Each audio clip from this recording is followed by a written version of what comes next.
Azmaria, and welcome to my special lesson. The center ion has now appeared, and that means that the story is going to get very exciting. With that in mind, this special lesson is going to be about something very important. We're going to learn about the apostles. In this story, the Magdalene Order believes that the apostles are people representing the 7 virtues, each of whom has been entrusted special powers by God and can work certain miracles. It is said that in every generation 7 apostles will be born, and that God has dispatched them to the earth in order to make his power known. But before we talk about the apostles themselves, let's talk about where their powers came from. I'm talking about the 7 virtues.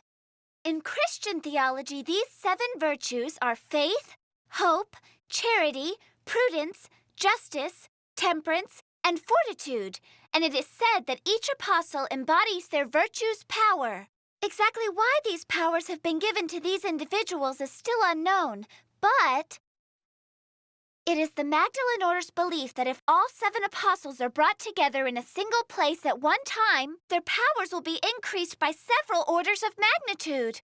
That power could be used to affect the astral lines, a great river of souls that flows through the heavens of this planet. If you remember episode 4, I was able to create a surge like that with just my voice alone, so imagine what would happen if all 7 were there at once. In order to prevent such a miracle from being used by the devils, it is the job of the Magdalene Order to protect the apostles. According to Father Remington, the power that is instilled in my songs is charity, which is why it can relieve pain and cause wounds to mend. This healing must be granted to all people equally, though. So once I've started healing, I can't stop. Joshua, Rosette's younger brother, also possesses the power of healing, but it is believed that Joshua is the embodiment of hope. In Joshua's case, he can heal wounds, but it is thought that using his power may have the effect of shortening his life.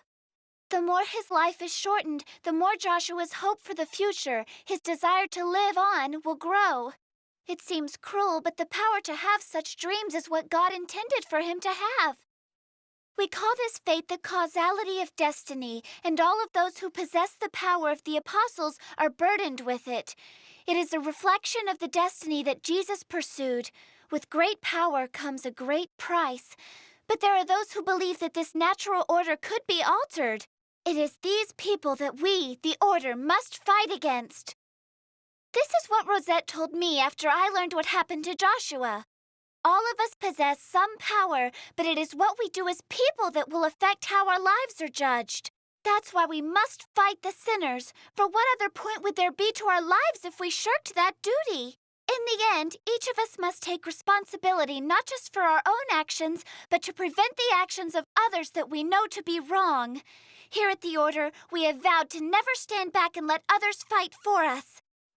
So from this point forward, the fight is on. In our next lesson, I'll be telling you about all of the beasts that can be summoned from the jewels of our trustworthy ally, Miss Satella.